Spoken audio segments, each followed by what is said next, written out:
dia. Agora no Bom Dia Clube, entrevista. Olá, bom dia, tudo bem com você? Como prometido, a gente vai falar de dinheiro, vamos falar em relação como você pode investir o seu dinheirinho. E quando o cenário internacional se torna instável, o mercado financeiro reage imediatamente. Tensões envolvendo Israel, Estados Unidos e o Irã acendem um alerta global. Petróleo em alta, bolsas oscilando, dólar fortalecido e os impactos diretos na inflação e na logística mundial. Mas diante desse cenário, como o investidor deve agir? É hora de cautela, de oportunidade ou de estratégia? Para nos ajudar a entender esse contexto e ainda orientar os nossos ouvintes, eu converso agora com o Iago Silva, que é gerente de investimentos, e também o Bruno de Almeida, que é assessor de crédito e investimentos. Eles dois são especialistas em investimentos do Sicredi. E eu quero que vocês sejam muito bem-vindos e é um prazer conversar com vocês. Agora, ô Bruno, vamos começar com você, porque você já é mais velho de casa. Sim. Bom dia, tudo bem com você? Esse ano é a primeira vez, né, Bruno? Olha, Clau, eu já estou meio perdida. Não me recordo a última vez, nem em 2026 que eu vim. Em 2025 a gente veio no final do ano, né? Foi uma satisfação muito grande, mas... Antes de mais nada, bom dia a todos os ouvintes da Rádio Clube. Então, feliz ano novo para ti. Feliz ano novo para nós todos, né? E com mais paz, né? A gente sempre deseja a paz mundial em meio a todos os acontecimentos que está acontecendo, né? Embora a gente tenha todo esse contexto de mercado que a gente veio falar hoje aqui, o que a gente quer são bons ventos para todo mundo, né? Se venta bem lá fora, vai ventar aqui no Brasil também, então a gente... repercute sempre. Exato, a gente sempre quer um clima mais estável, uma economia mais estável a nível global, né? E que reflita aqui no Brasil da mesma forma. Perfeito. Iago, bom dia, seja muito bem-vindo, que prazer te receber aqui, tudo bem? Bom dia, tudo bem? Um prazer estar aqui também, primeira vez na Rádio Clube. E eu acho que, como o Bruno comentou, né, a gente está passando por momentos muito difíceis, né, no cenário global.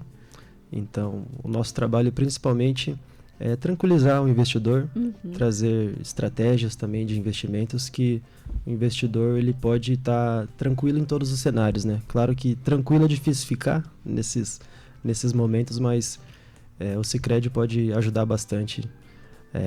Para a gente ter uma tranquilidade, de certa forma uma tranquilidade no nosso recurso, né? Então, o dinheiro trabalhando por você com segurança, né? Isso é um objetivo que todo mundo tende na sua carteira, né? Exatamente, porque como eu falei lá atrás, né, hoje de manhã eu falei que ninguém quer perder dinheiro, né? Então, Iago, conta pra gente, historicamente, conflitos no Oriente Médio costumam impactar fortemente o preço do petróleo. Como isso se reflete na inflação aqui no Brasil? Perfeito. Então, assim, né, nós temos que lembrar que lá no Oriente Médio é uma das maiores potências de produção de petróleo mundialmente falando, né? Então, eu já não falo nem só de Brasil, mas é uma inflação que vai impactar de forma global, né? Então, assim, como lá tem o canal, né, onde passa basicamente ali 20% a 30% de todo o petróleo produzido no mundo está passando por ali. Então, isso impacta diretamente na inflação, né? Por quê? Iago, mas tá falando de petróleo, falando de inflação... Porque o petróleo, não só o petróleo ali, mas também a parte de gás também, né? Então, quando a gente fala de energia, quando a gente fala nós estamos falando diretamente de inflação, né? Porque tanto os nossos alimentos, né, dependem de transporte, né, de trem, de navio, de caminhões para serem transportados. Então, basicamente, a gente está falando de petróleo, a gente está falando de inflação. E tudo isso impacta no preço do alimento, né, no preço das nossas produções e, claro, também impacta não só o Brasil, mas mundialmente falando, tá? Então, existe esse efeito dominó entre a alta do petróleo, o câmbio e também a taxa de juros? Exatamente, porque assim, nós temos que lembrar sempre que a taxa de juros, ela está tão alta, por quê? Porque ela subiu para controlar a nossa inflação, né? Isso falando de Brasil, né? E os mercados globais, eles estão com uma tendência de cair os juros, né? Nos Estados Unidos também nós estamos vendo isso. Mas com a inflação tendo risco de voltar a subir, né, os juros, já os bancos centrais começam a olhar e falar, olha, será que a gente tem que abaixar os juros agora mesmo? Qual a proporção que nós vamos abaixar esses juros? Será que a gente tem que rever a nossa estratégia de juros? Então, quando a inflação está com uma tendência a voltar a subir, diretamente é ligado aos juros, né? Perfeito. Agora me diz uma coisa, em momentos de tensão geopolítica, o dólar tende a se fortalecer. Por que isso acontece? Perfeito, né? Falando no cenário de investimentos, né, os investidores eles costumam correr para investimentos que tenham mais segurança, não só diversificação, mas investimentos mais seguros. Quando a gente fala de segurança no mercado de investimentos, é algo que a gente está vendo bastante também é o ouro, por exemplo, né? Mas o dólar, por que o dólar? O dólar é uma moeda forte, né? Historicamente falando, o dólar já há muito tempo, né, ele já foi uma reserva para os países, né, de fato.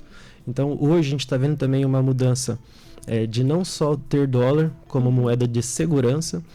Então, assim, pensa que você tem o seu dinheiro aqui, e o seu dinheiro está com risco de volatilidade, né? Está com risco o dinheiro pode ser que caia amanhã, pode ser que... O que vai acontecer com o meu dinheiro? Vamos comprar dólar, vamos comprar ouro, porque eu sei que vai ser algo mais sólido, né? Algo que já, historicamente, né, já está com uma solidez bem interessante no mercado. Então, por isso que tem essa corrida, né, do fluxo para dólar, para ouro, né? São moedas um pouco mais ativos, né, um pouco mais seguros, historicamente falando. Perfeito. E para quem tem investimentos no Brasil, a alta do dólar é uma ameaça ou uma oportunidade? Olha, a gente busca sempre a diversificação, né? Então, para quem está diversificado, a alta do dólar, se você tem ali a sua aplicação em dólar, né? Por isso que a gente sempre reforça que é interessante nós termos aplicações em dólar, tá? Para você estar protegido. Então, para quem tem aplicações em dólar, isso é bem interessante. Só que o dólar aumentando, economicamente falando, a gente vê um risco, né, diretamente ligado à inflação. Então, assim, quando o investidor ele está diversificado, ele tem um pouco de dólar na carteira, tem um pouco de inflação, ele está tendo nosso acompanhamento também, né, do Sicredi para ter essa diversificação, ele está tranquilo perante a alta do dólar, tá? Então, tendo uma diversificação, isso com certeza é uma oportunidade. Vou insistir, vale a pena neste momento aumentar a exposição e ativos dolarizados? Olha, nos preços que estão o dólar, com certeza. Tá? Nós já tivemos aí uma boa queda no dólar, né? Então o dólar chegando a patamares ali de quase R$5, né? 5,10, 5,15. Agora deu uma respirada, né? Mas o dólar, por ser um ativo de reserva, né? Um ativo que sempre, historicamente, ele foi muito ligado à segurança, com certeza é bom ter dólar em carteira, sim. Óbvio, Bruno.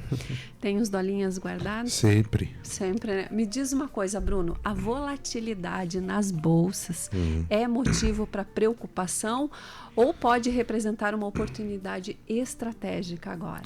Então, Cláudio, depende muito daquilo que o investidor está buscando, né? Eu acho que independente, né, daquilo que ele está buscando, ele precisa ter tempo.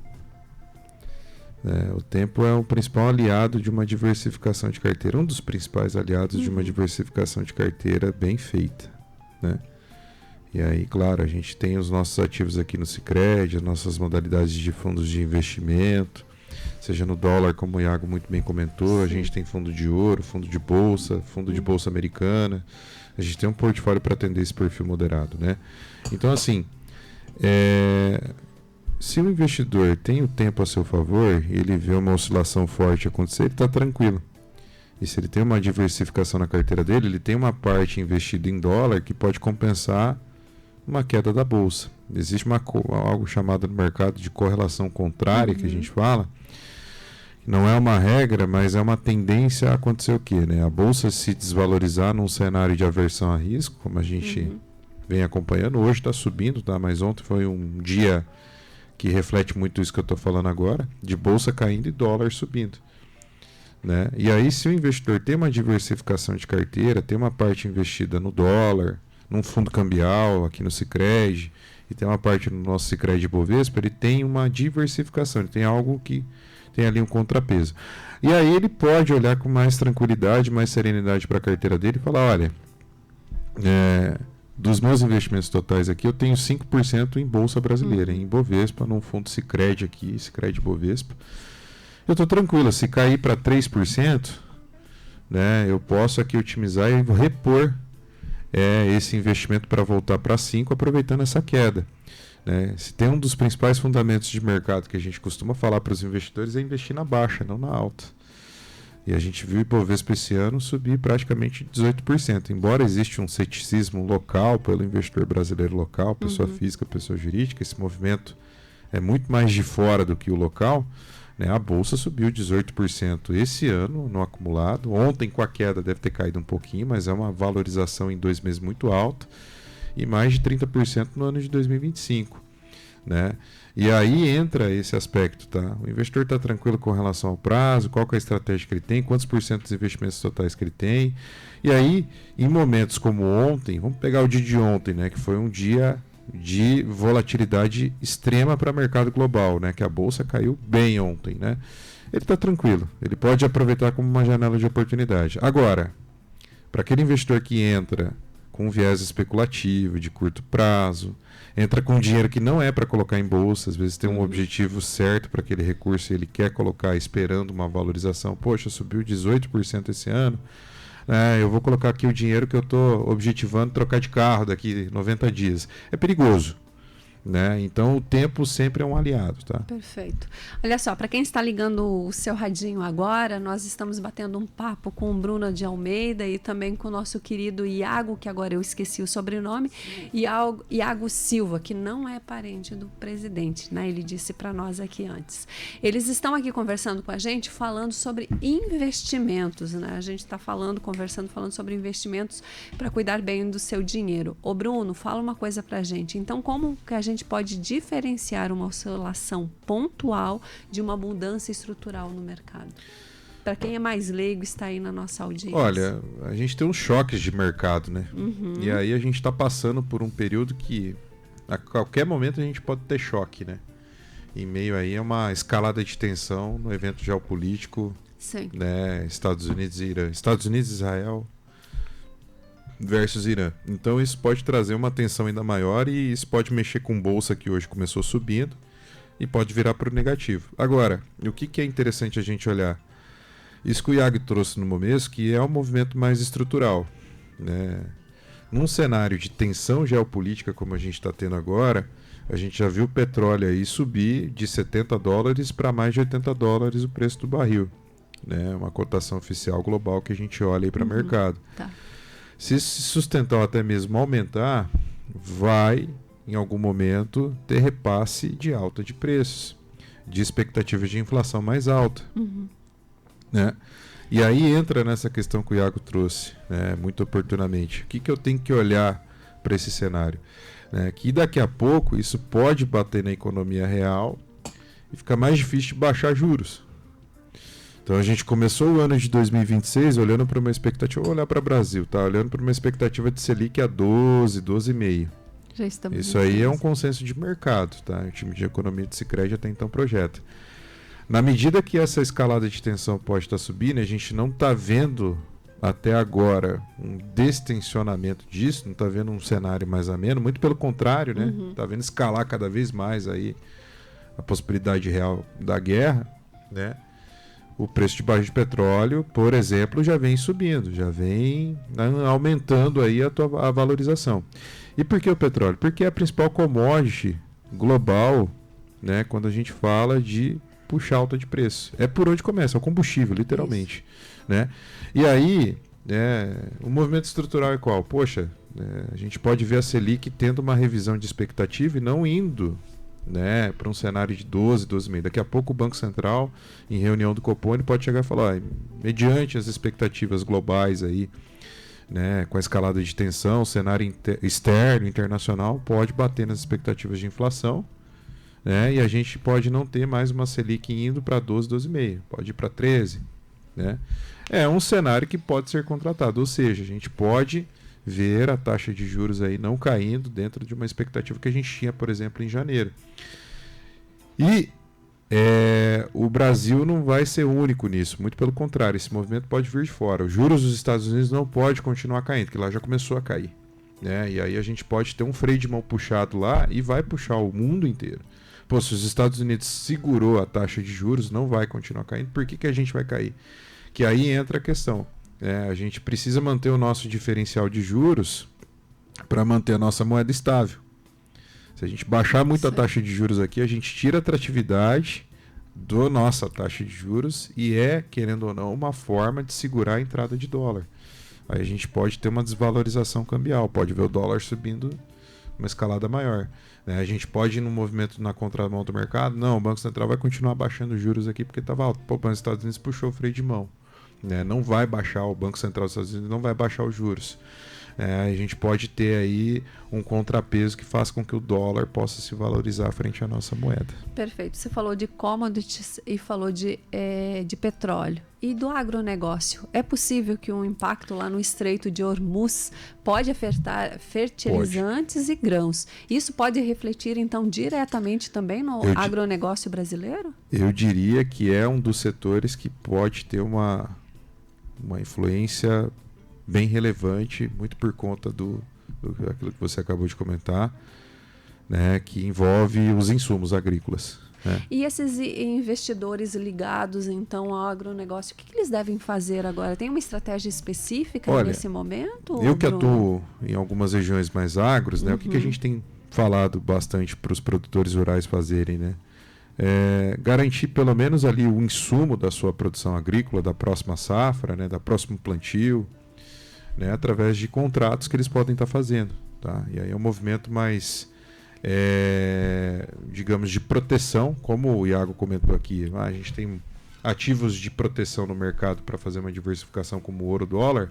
O produtor rural pode se proteger fazendo contratos, né, onde ele garante um preço futuro, tipo um hedge, uma proteção que a gente fala no mercado, para garantir pelo menos o custo, né, da produção dele. Exatamente. Próxima safra. Exatamente, né? Eu vou garantir pelo menos o custo aqui que eu vou ter através desses contratos. Muitos produtores rurais já utilizam esse tipo de mecanismo para se proteger, principalmente mediante esses choques, né? Esse cenário que envolve aí a possibilidade de choques em commodities, em variação de preços, e não traz uma previsibilidade, não traz um cenário, né, mais ameno aí, que o produtor possa trabalhar mais tranquilo. Mas sim, tá? O produtor com certeza está olhando aí, nesse momento aí, o quanto isso pode impactar um choque de preços aí para insumos, né, para custeio agrícola.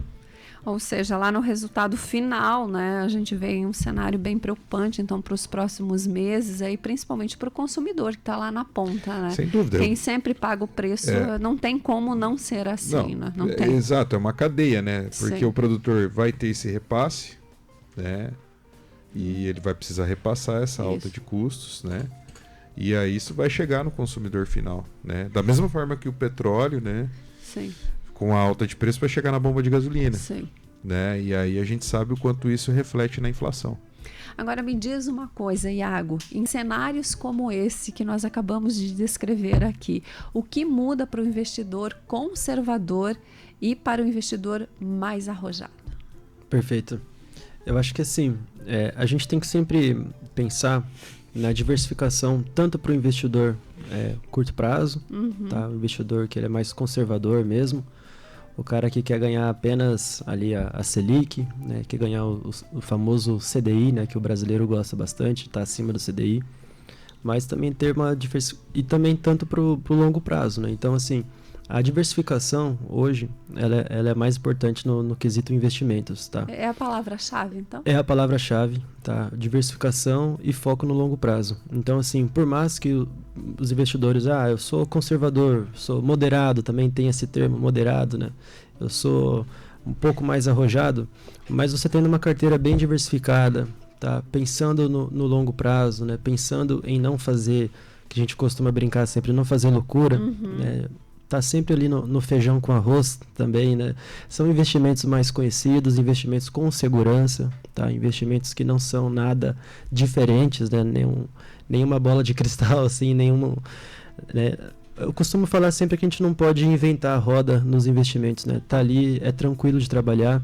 Então, assim, para quem é conservador, né, nós vamos estar um pouco mais ali alocados em CDI, né, em taxa Selic. A nossa Selic ela ainda é alta e tende a ficar assim um pouco mais de tempo, né? Como o Bruno comentou, vai começar a cair um pouquinho ali em março, só que não vai cair tanto também. Uhum. Então, para quem está alocado ainda em CDI, que é o investidor mais conservador, tá?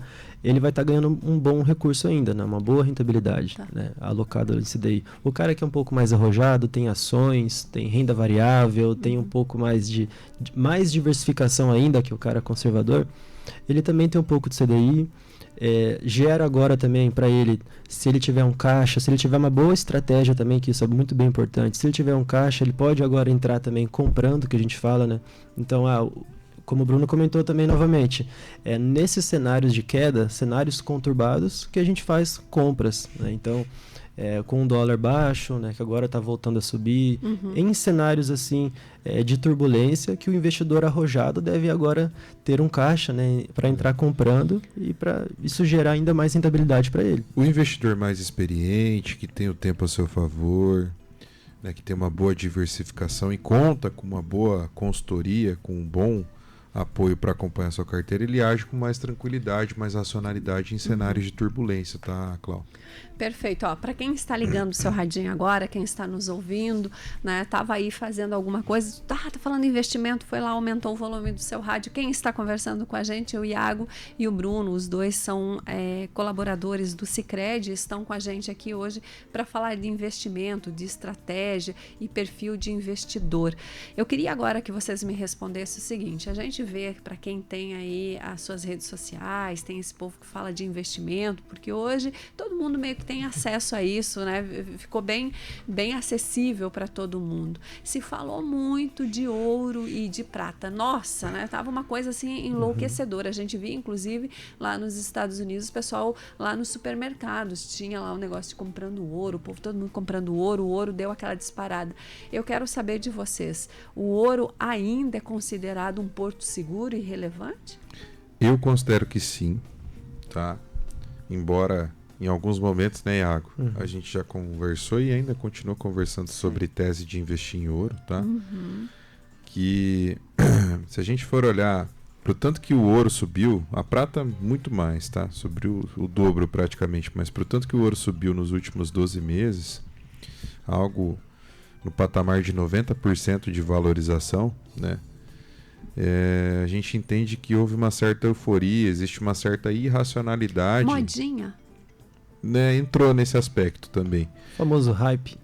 Exato. Entrou numa certa irracionalidade de um ativo que desde sempre foi negociado, tá? Foi olhado para uma carteira de investimentos, ou no âmbito global principalmente, tá?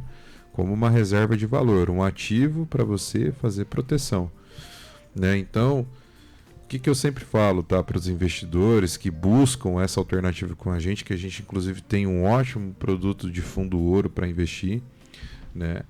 E aí, sempre que a gente vai falar com o investidor, seja ele o conservador que está se descobrindo um perfil moderado agora, ou até mesmo mais arrojado, mais experiente, não perca o fundamento do ativo. Para que ele serve para a tua carteira? É aqui que você vai buscar uma valorização de longo prazo? Eu entendo que não, né? Ele não é, por exemplo, uma mesma tese de investimento que o S&P 500, que é o principal índice do mercado acionário dos Estados Unidos. É lá que você investe num ativo, que a gente também tem o nosso fundo Bolsa Americana, né, voltado aí para uma valorização das 500 maiores empresas do mundo. Né? O ouro ele vai ser uma proteção para eventos geopolíticos, para Tesouro Americano, né? Então desde sempre ele tem isso. Tanto é que se você for pegar o movimento especulativo que ele teve aí em janeiro, né, ele deu uma demonstração disso, né? O tanto que ele tinha subido até então. Mês de janeiro é para ele ter subido mais de 20%, se não fosse o último dia útil que ele caiu 10% em um dia, assustou muita gente. Né? Então ele deu um sinal ali. E ontem foi um dia de aversão a risco, ele caiu. né, por um evento geopolítico. Em outras épocas ele teria subido por uma escalada de tensão. Então, tem que ter na carteira. Tá? Eu penso que para uma carteira para um perfil moderado, arrojado, ele faz total sentido. É um ativo que você olha mais para o cenário internacional do que para Brasil, certo? Para Brasil, se você quer se proteger com uma variação de Ibovespa, é mais o dólar, tá? Um ativo que a gente fala aí que tem um movimento contrário, né? Uma diversificação, mas vai com cautela. Sim, tem tese para valorização a mais, né? Tem vários aí, os especialistas que falam da expectativa do ouro subir mais para um patamar ainda maior, mas é aquela velha máxima, tá, Cláudio? Quando está subindo, né, tudo vira recomendação. E aí entra nesse aspecto, né? Vamos cuidar com relação a isso para não perder o real fundamento de investir num ativo como esse, tá? Exatamente. Ó, então, o Bruno estava falando aqui de ouro e de prata, que é o que está na moda, o tal do hypado, né? Que o povo tanto fala. E ainda teve a tal das histórias das criptomoedas, né? Que foi também... Meu Deus, quando eu comecei a querer entender de criptomoedas, vou investir R$10, aí veio a história do dólar, daí bagunçou toda a minha vida de investidora. Mas olha só, agora falando sério, a gente já estourou o nosso horário, né, senhor Moacir? Mas eu não posso encerrar esse Bom Dia Clube aqui, essa entrevista, sem perguntar para vocês, e gostaria que vocês respondessem para a gente qual é o maior erro que um investidor pode cometer num momento de tensão internacional, que é o que a gente está vivendo agora. Qual é o erro que não pode ser cometido neste momento? Eu acho que, primeiramente, é ter pressa, né? Fazer as coisas no impulso. Então, eu costumo sempre falar que quando a gente tem uma boa estratégia, focada no longo prazo, diversificada, né? Então, se você comprou sua tese, eu estou confiante na minha tese, estou confiante que o dólar, o ouro, o criptoativo, ele tá ainda no meu racional. Segue com essa tese, né? A gente fala uma brincadeira assim que é o panicar, né? Não tem que panicar. Então, assim, a gente sabe que a economia ela é cíclica, né? Vão acontecer novas guerras, infelizmente, né? Vai vir uma outra pandemia daqui a pouco. Então, assim, a gente não pode tomar atitudes rápidas, precipitadas, exatamente. Então, o investidor muitas vezes deixa de ganhar dinheiro ou até perde também, fazendo operações sem pensar. Tá tendo guerra agora lá, eu vou fazer isso. Saiu do meu racional. Não faça. Foque no seu racional. Se você não tem ainda, está um pouco perdido, não tem uma certa estratégia, venha conversar com a gente, que a gente te ajuda a te direcionar também, tá bom? Perfeito. Então, esse seria o meu recado. Perfeito. Bruno, então, para a gente encerrar, eu queria que você deixasse uma orientação prática para o nosso ouvinte, que acordou hoje preocupado com o noticiário internacional. Qual seria o recado que você deixaria para essa pessoa dormir mais tranquila e dizer, não, calma, vai dar tudo certo? Antes de mais nada, né? Se conheça como investidor, tá? Hoje desde sempre você tem mecanismos em qualquer instituição financeira que te apoiam para você se conhecer. No Sicredi, a gente presta um serviço bem consultivo nessa questão, que é ajudar o nosso investidor a responder uma análise de perfil de investidor. Né? Seja você estando no mercado e vindo para o Sicredi, ou seja você associado nosso, né? E busque uma consultoria financeira voltada para investimentos que não trabalhe com nenhum tipo de viés, né? Que não vá olhar para uma meta de um produto, que não vá olhar para uma meta de uma comissão, e vai fazer uma recomendação assertiva e personalizada, respeitando as suas particularidades e te ajudando a traçar os seus objetivos. E aí, gente, é suspeito para falar, né, Iago? Mas isso faz parte da nossa essência, do nosso jeito de atuar, né? Do nosso jeito Sicredi, que não é só dinheiro, é ter com quem contar. Bruno, muito obrigada. Iago? Obrigado. Eu que agradeço. É isso. Em momentos de instabilidade global, informação de qualidade e planejamento são fundamentais. Agradeço ao Iago e também ao Bruno do Sicredi pelas orientações e por nos ajudar a compreender que, mais do que reagir ao mercado, o investidor precisa agir com estratégia. Se hoje você deseja entender melhor o seu perfil e organizar os seus investimentos com segurança, procure uma agência do Sicredi e converse converse com os especialistas que hoje vieram aqui, tiraram muitas dúvidas, conversaram com a gente e passou rapidão. Estouramos o nosso horário, mas o papo foi muito legal. Então, com o Iago e com o Bruno, trouxeram todas as informações para você que são pertinentes. Quer tomar um cafezinho? É só você ir numa das 7 agências da Sicredi aqui em Foz do Iguaçu e eu tenho certeza que você vai entender muito mais sobre investimento. Aqui no Bom Dia Clube a gente informa para que você decida com consciência. Um beijo no seu coração, fiquem com Deus e assim a gente encerra mais um Bom Dia Clube, agradecendo o carinho da sua audiência. Fiquem com Deus, até amanhã, tchau.